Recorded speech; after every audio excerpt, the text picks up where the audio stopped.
title is E-Cigarettes Too Good to Be True? And the answer is yes. Now, that doesn't mean that they couldn't do something useful, but the way the world is right now, I think they're quite dangerous, actually. So what is an electronic cigarette? And there are many, many, many, many different products that are called electronic cigarettes.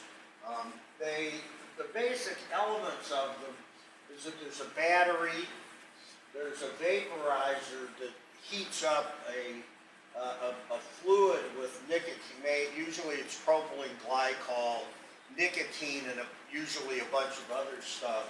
And so when you suck on the mouthpiece, it flips a switch, turns on a little heater that then creates an aerosol of the nicotine with the propylene glycol and other things, and you breathe that in. So it's kind of like a nicotine inhaler.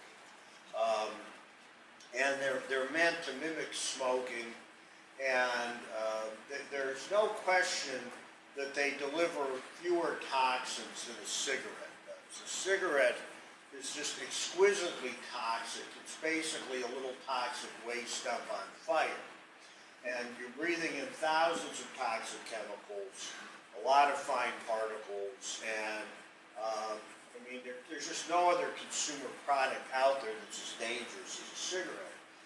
With an e-cigarette, you're breathing in a whole lot of fine particles, nicotine, which is an addictive drug, and less toxic chemicals than you are with a conventional cigarette, but you're still breathing in toxic chemicals. Now, the e-cigarettes have really triggered a big argument in the health community, and I came into this agnostic. A few years ago, when Josh Sharfstein was still the deputy commissioner of the FDA, I visited him, and this is just as they were coming on the market. He said, "Well, what do you think about e-cigarettes?" And this is when people were saying they would revolutionize the tobacco world and help people quit smoking. I said, well, let's get some data and see what it shows. Maybe they're good, maybe they're not good. And as the data has accumulated, and there's not a huge amount of data, but it's pretty consistent, as you'll see, I become very pessimistic about it. But there are people still out there who remain optimistic. And I'm not counting the people who are shilling for the e-cigarette industry. The people they've hired are very misguided people like Mike Siegel, for example. But I'm talking about people like Neil Benowitz at San Francisco General, who's an expert on nicotine, a good guy. And the argument that the optimists make is that you really have to have some alternative to cigarettes for the hardcore smokers. These are the people that no matter what you do, no matter how much you raise the tax, no matter how many times you tell them to call the quit line, no matter if you stand on your head, they're going to keep being addicted to nicotine, and we need to give them a cleaner way to get nicotine. The second thing they point out is that if you smoke an e-cigarette and compare that to smoking a cigarette, you're getting much lower levels of toxic chemical exposure from the e-cigarettes. A lot of people argue that they'll help people quit, that they're kind of like a much more attractive version of a nicotine inhaler. But the thing that the optimists ignore is that you can't just snap your fingers and convert all the cigarette smokers to e-cigarette smokers without having the market itself change. And it's those changes which are the real problem. Most of the people who've been debating e-cigarettes have been really focused on the product itself and the vapor it delivers without really thinking about the marketing environment and the changes in overall use patterns. And that, to me, is really what's important. And up until about 2 months ago, when the CDC published a little brief 575-word piece in the MMWR pointing out that youth use of e-cigarettes was exploding United States, and nobody was talking about kids at all. And I'll come back to that. But the other thing the optimists say is that e-cigarettes have this potential to really disrupt the whole cigarette market and shake it up in ways which are going to undercut the power of the big cigarette companies. Now the problem with that may have been true 2 years ago, but now all of the big cigarette companies are in the e-cigarette business. Lorillard, I really should have put these in a different order. Lorillard was the first one in, which bought Blue, and they bought a couple of other smaller brands. Reynolds American came in second. Altria is now in the market, test marketing their Mark 10. British American Tobacco and Imperial Tobacco have also entered the e-cigarette market. And so, while it may have started out a disruption to the conventional cigarette market, now it's being managed as part of the overall marketing strategy of these big cigarette companies, and they're not going to do anything that's going to reduce their cigarette sales if they can help it. Now, if you talk about the e-cigarette market, this is a market analysis or summary of it that Goldman Sachs put out a few months ago, and there have been several others by other market analysts that are all saying about the same things. That it's only 1% of industry sales, but was estimated to be about $1 billion a year. Now it's $2 billion. It's growing very fast.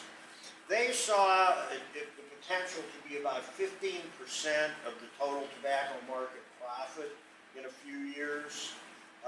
They see Altria, Philip Morris, as having the most to lose, and they have been the slowest to come into the market because, you know, they are the dominant cigarette company, and so if people move from cigarettes to e-cigarettes, which are less profitable than conventional cigarettes, Marlboros are the dominant cigarette, and so Philip Morris has been the squirreliest.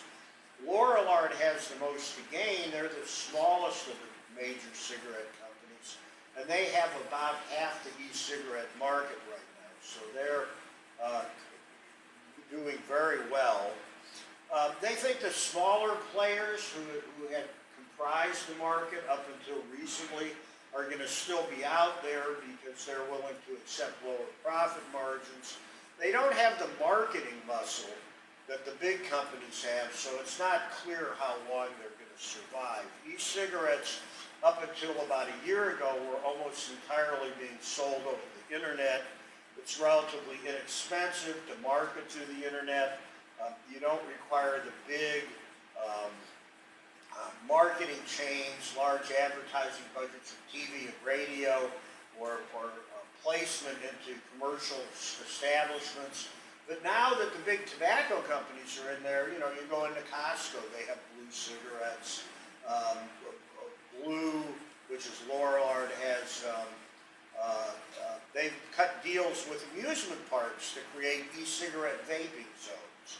Like the Six Flags chain has done that.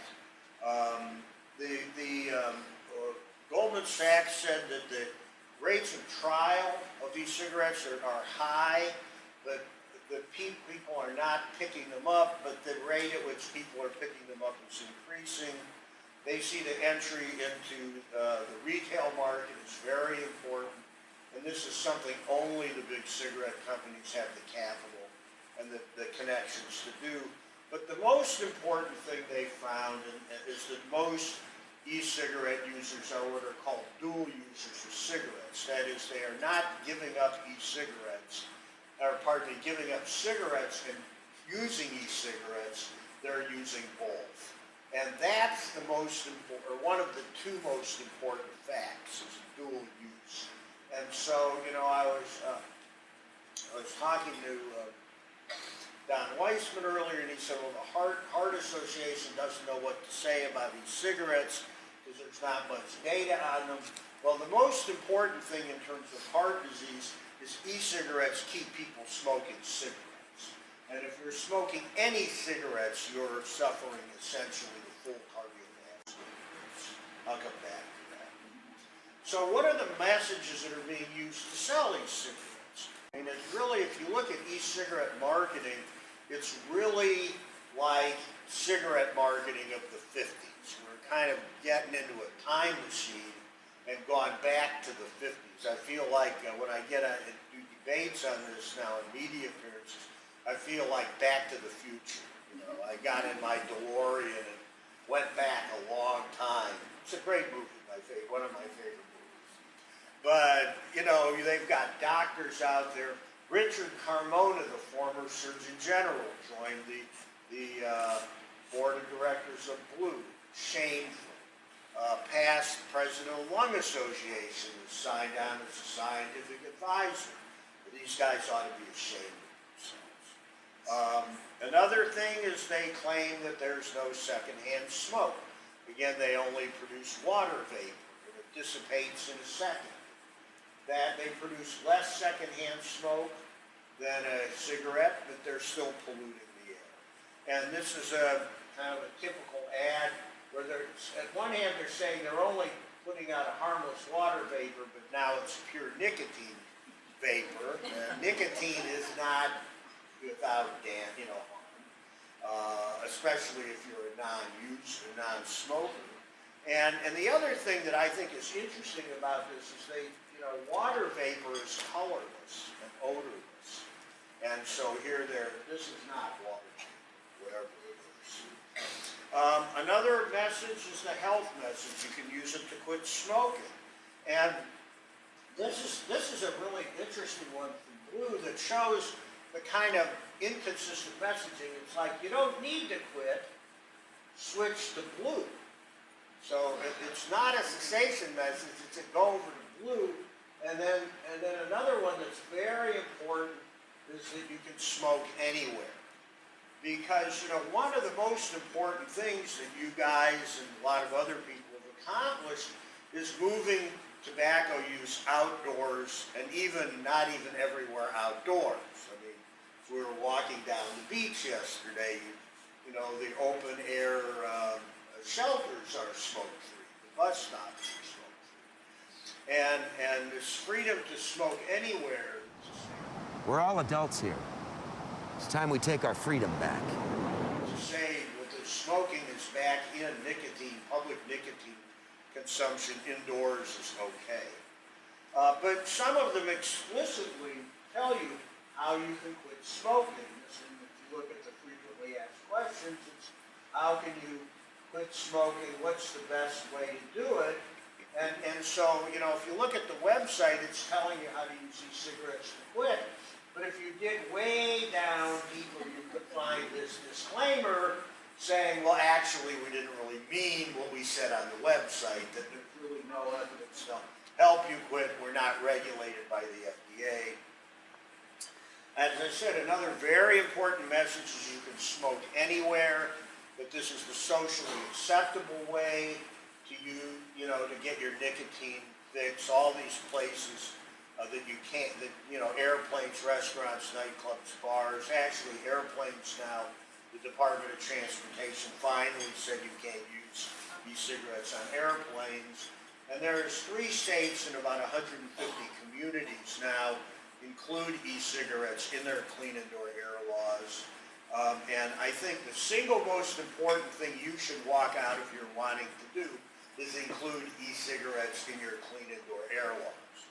Now, I know that there's a certain anxiety about going back to your state legislature, and I personally find state legislatures extremely scary places. So I don't know that you want to open your state law, but, work at the county level, work at the local level. That's where we're a lot stronger. And then maybe after you've done that, then you can get the state to come in when you don't have to trust them. Here's another example of the ad. And then there's lifestyle appeals, socialization, romance, things like that, and then sex, of course. And there's Playboy e-cigarettes.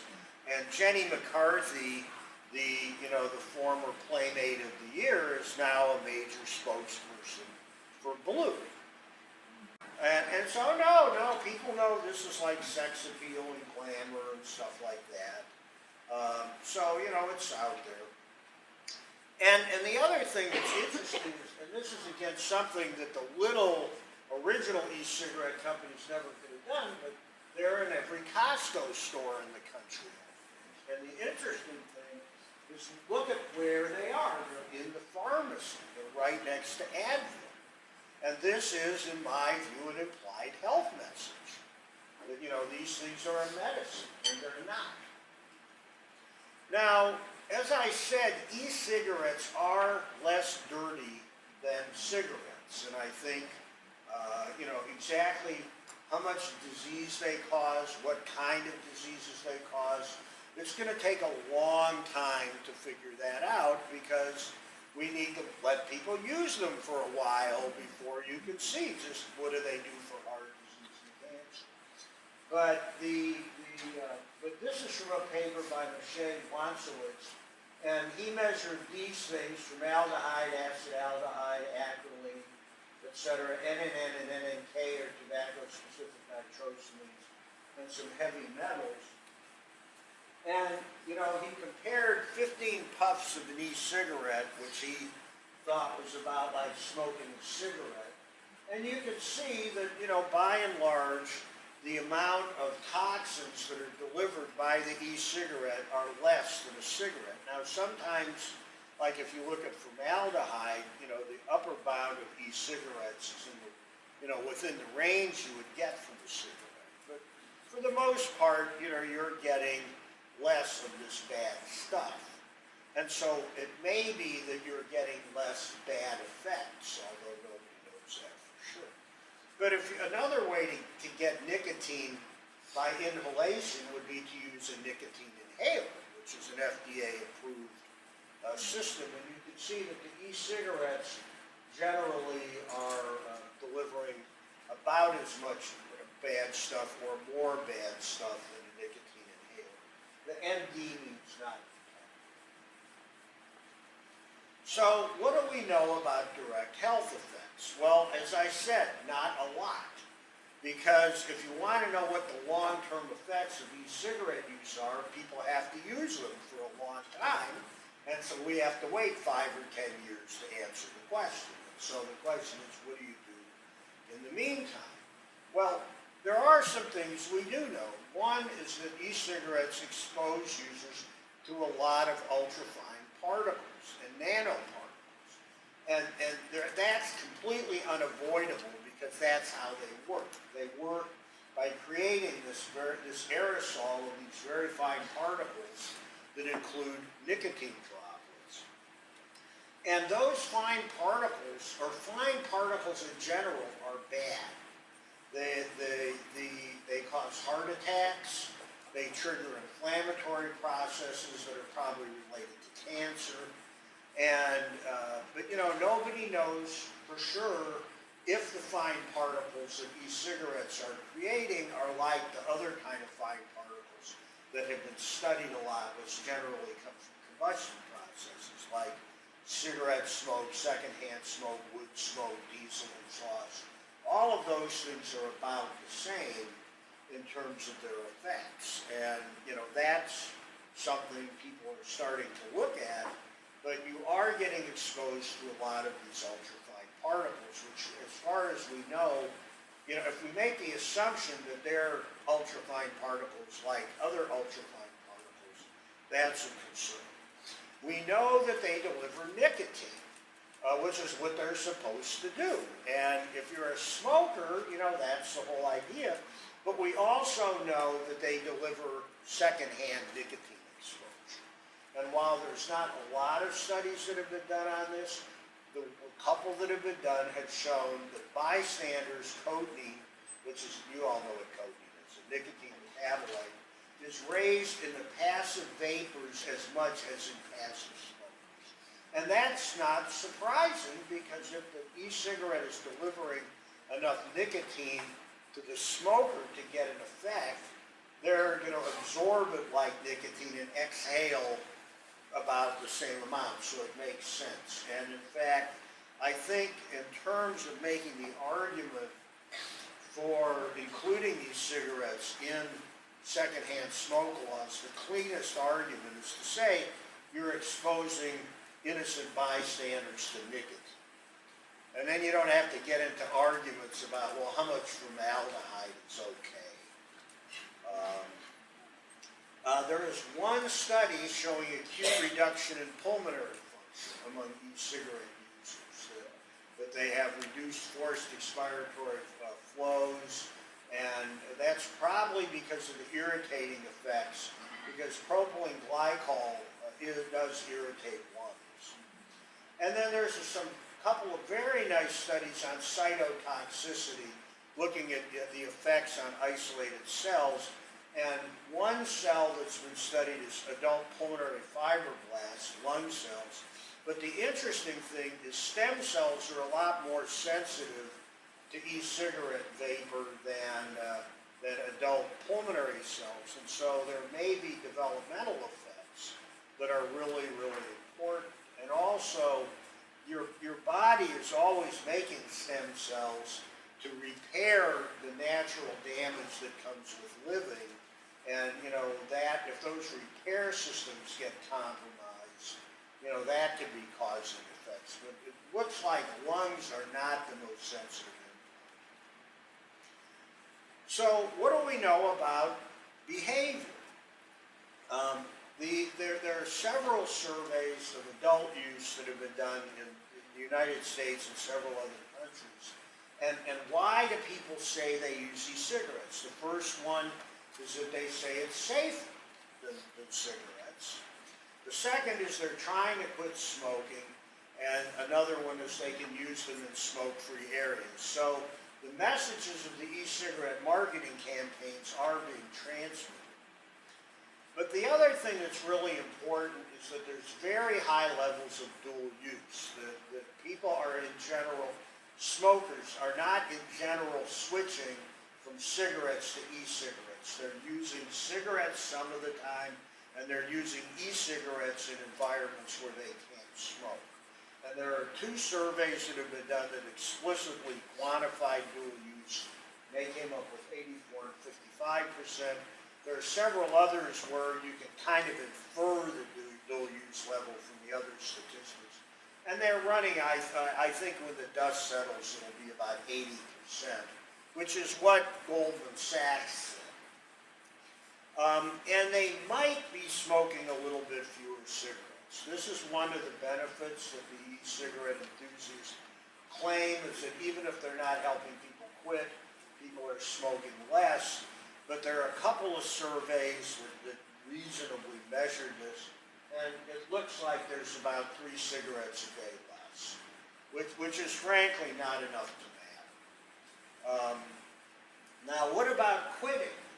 There have been 4 trials published to date, but 3 of them didn't have control group. So there was one decent randomized trial in New Zealand.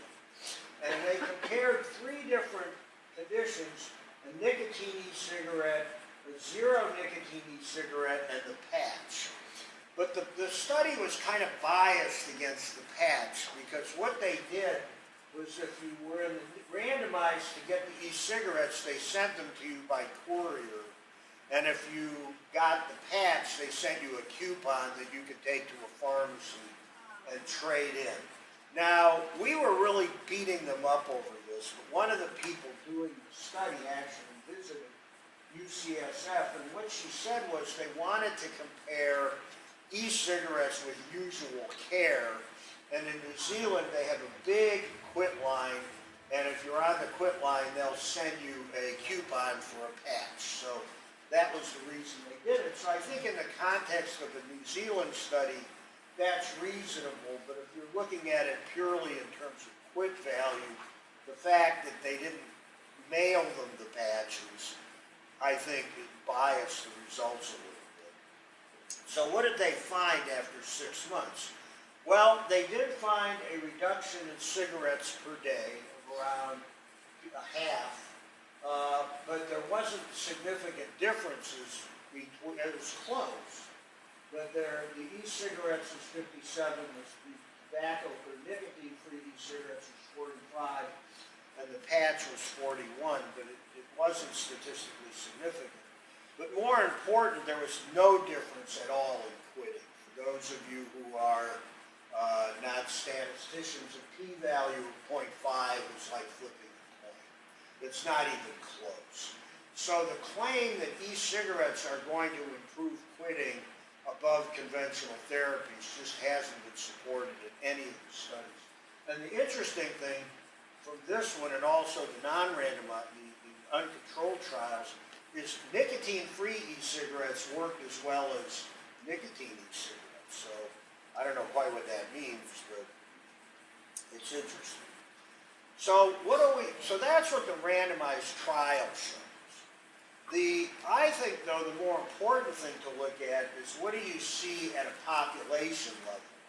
Because, it's very well established in medical research that any drug or any therapy that you're testing in a randomized controlled trial, it's going to give you the best possible outcome because it's a controlled situation. You're very careful about who you're enrolling. Usually they monitor them for compliance. And when you take anything and throw it out into the real world, I mean, if we're talking, I'm talking about statins, I'm talking about, anything you can imagine, it never works as well out in practice because people don't use it quite the way they're supposed to use it and the wrong people use it. So I really think that what we should be looking at in terms of policy making for e-cigarettes is to look at what happens out in the real world. And there are 3 population level longitudinal studies that have been done. One is from the International Tobacco Control Survey, which is a multi-country survey of smokers, and they looked at the US, UK, Canada, and Australia, and they found if they followed people forward in time for a year, people who used e-cigarettes to try to quit were 81% as likely to quit as people who didn't use e-cigarettes. So the e-cigarette users were actually a little bit less likely to quit smoking. But the confidence interval there, that range, the 0.43 to 1.53, is the margin of error associated with that estimate. You can see it includes 1. So while they were less likely to quit, it wasn't statistically significant. It wasn't even close. So that's what that. The second one is the Vickerman study of people calling quit lines in the U.S. and 6 or 7 states. There they found the people using e-cigarettes were half as likely to quit. And that was statistically significant. And the third paper, which is by Rachel Grana, same person who did the marketing study I showed you, had an internet panel that she followed for a year and again found a non-significant reduction in quitting among the e-cigarette users. And so, to me, what the population studies are showing is that e-cigarettes are not helping people quit. They're either not doing anything or they might be inhibiting quitting. And you certainly can't say they are helping quitting. Now, there are lots of people, I have a Twitter feed, and anytime I put something mean about e-cigarettes up, I get hammered by all the people who swear up and down that e-cigarettes saved their lives and helped them quit. And it may well be that there are people out there who manage to quit cigarettes by using e-cigarettes. There almost certainly are. But what this is showing is that in a population level, for everybody they helped to quit, there's at least one other person where they kept them from quitting.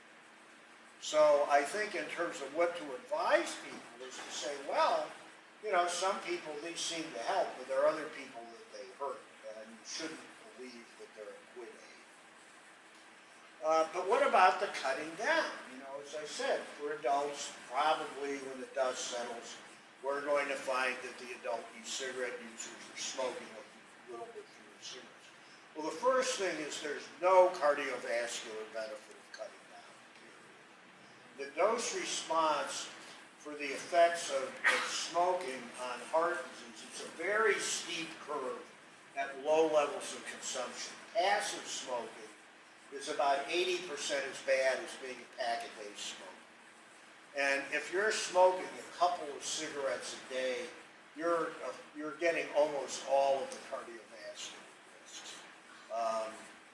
For cancer, there might be a little benefit of smoking fewer cigarettes a day, because the cancer dose response is a little more linear, but it's now very clear that how long you've been smoking is a very important predictor of cancer risk, and some think it's the bigger predictor than how heavily you smoke. Smoking more, cutting back consumption is exposing you to fewer carcinogens, so there's some benefit to that, but it looks like how long you're smoking is also very important, probably more important. So again, if you're continuing to smoke at all, you might be reducing your cancer risk a little bit, but it's not, but the duration effect is important. And then of course there's kids, which, as I said, up until very recently were completely left out of the discussion. And if you look at how they're sold, they're using all these flavors which have been clearly shown to attract kids to regular cigarettes. There was just a paper published by the CDC a couple of weeks ago that showed flavored little cigars were heavily used by kids, and there's no reason to think that e-cigarettes and flavors are not heavily used by kids. And another thing I would do here is pass a law. The first thing is you can't use them anywhere where you can't smoke. But the second thing I would do is prohibit the sale of any flavored cigarettes, which you could do. And then, if you look at the marketing, this is not appealing to a 55-year-old trying to quit smoking. I don't think. Okay. But they're being sold to kids. This is, right next to the candy. So where are they putting them? Next to the Advil and next to the candy. And you have under the FDA has you get assertive jurisdiction over e-cigarettes, although it looks like they're going to sometime soon. They just last week sent something to OMB about it. But I would say you can regulate where things are sold, and I would say that you can't sell at least you can't put them next to the candy, or maybe I don't know where. It's very sophisticated, businesses, because they're going to try to optimize their marketing of e-cigarettes in order to maximize total profits. And right now, doing it in a way that maintains or keeps cigarette smoking as high as possible for as long as possible is the way to do that. I think that e-cigarettes could undo a lot of the progress that we've made. If you look at that thin ad, and if you look at any of the advertising, and I think we now have enough places that have banned their use that they should not be allowed to say you can use them anywhere, because you can't.